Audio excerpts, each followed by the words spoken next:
ये जो निकलता है ना भोगोगे, ये अकाट्य होता है। क्योंकि किसी का भी हृदय, मतलब किसी भी जीव जंतु को आप कष्ट दें और उसका हृदय आह भर जाए तो वो आह वज्र की लेखे तुम्हें भोगना पड़ेगा। वो आह किसी की ना लेना जिंदगी। कोई ऐसा कोई आह भर करके कह दिया तुम समर्थ हो, हम तो कुछ कर नहीं सकते, और अंदर से दुखी, फिर तुम्हारी सामर्थ्य काम नहीं करेगी, मिट्टी में मिला देगी। ऐसा नहीं कि आप जो कर रहे हैं कोई देख नहीं रहा, कोई हिसाब किताब नहीं, जो कर रहे हैं अवश्य में भोक्तव्यम। बहुत सावधान।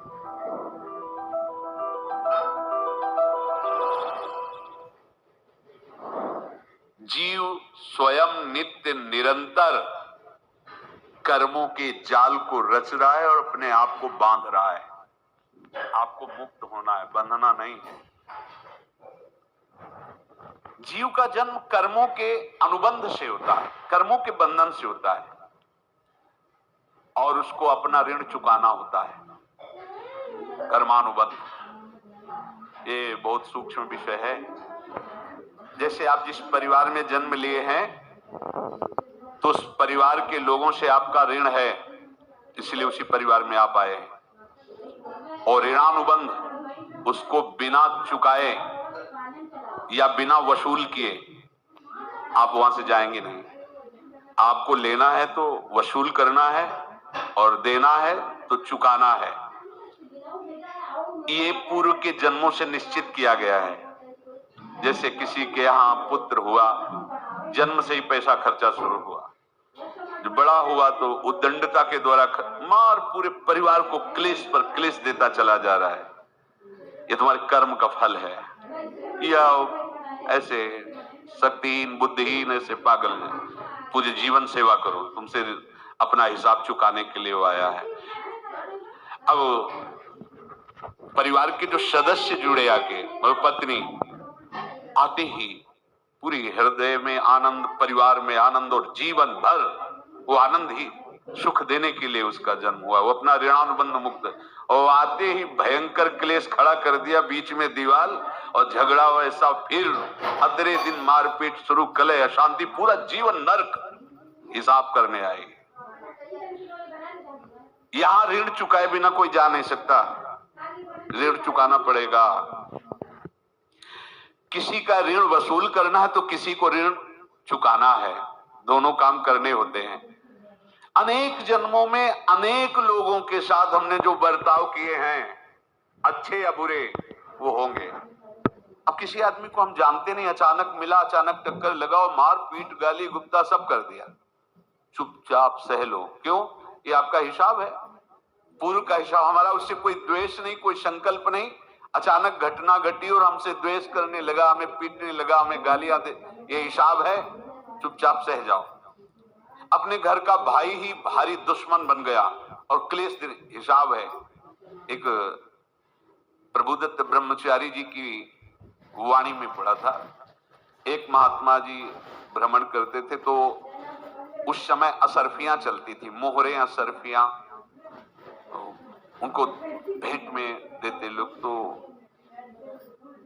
या तो ठाकुर सेवा में लगे तत्काल, या संत सेवा में तत्काल लगे, उसका संग्रह करके डोलना ये ठीक नहीं है बैरागी के लिए सिद्धांत।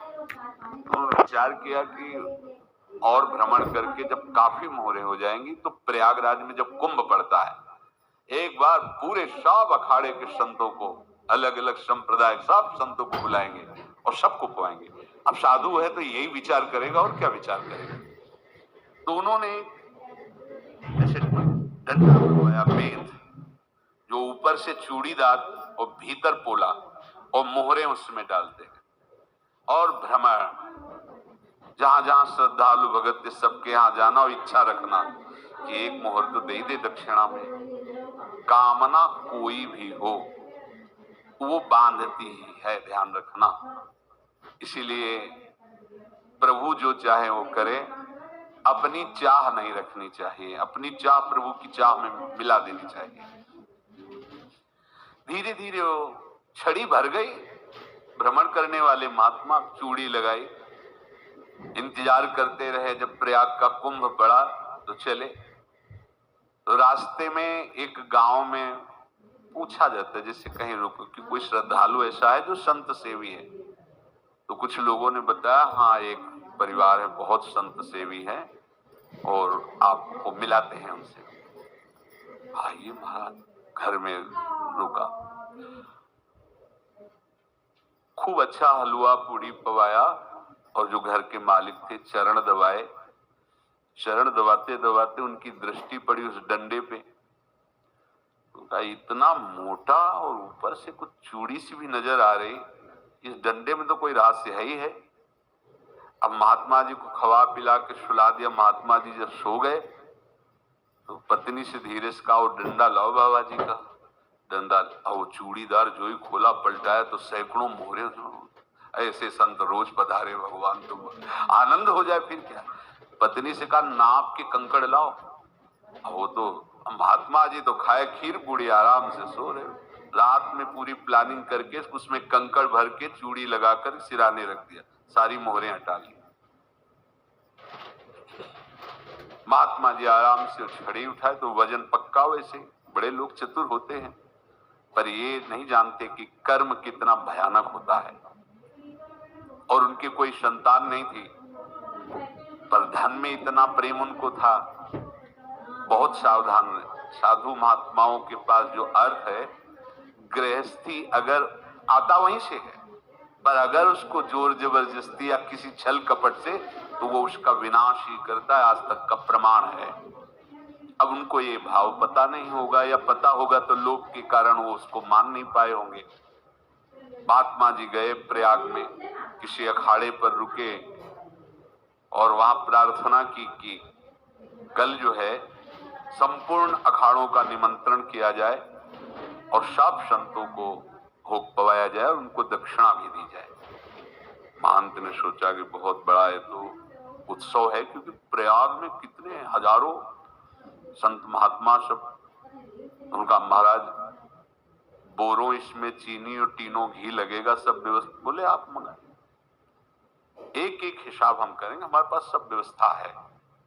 बोले कुछ तो पहले दे दो, इकट्ठे देंगे हम। उनको था कि अगर हम छड़ी खोला और दो चार मोहरे दी, किसी को पता लग गया तो गड़बड़ हो सकती। बोले हम भंडारे के समय आखिरी में सब कुछ आपको दे देंगे। ठीक है। वो अपने पास से पैसे लगाकर खूब जितना सामग्री सब लाए लाखों की और सब संतों को निमंत्रण कर दिया। संत जन निमंत्रित हो गए, भंडारा बन रहा है। तब वहां के महंत है, उनका देखो भंडारा भी बन रहा है, संतों को निमंत्रण।